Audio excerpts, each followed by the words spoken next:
right, well, here our sweet little doll is. She turned out so adorable. I just wanted to show her to you. So she can pose pretty well. Her string right now is a little bit on the loose side. Anyway, she's a little bit on the loose side, so I'll need to have her tightened up a little bit to get her to stand.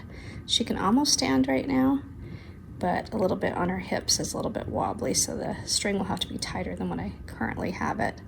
But she turned out so sweet. Her head moves all around just like that. Her arms, hands, elbows, they all move pretty well. Her knees, it's just a single joint on both of these this time, where I use kind of more of like a or oval shaped bead for it. But she turned out pretty cute, and this is to be a simple, tiny BJD. So I want to keep it easy, especially for the SculptBox.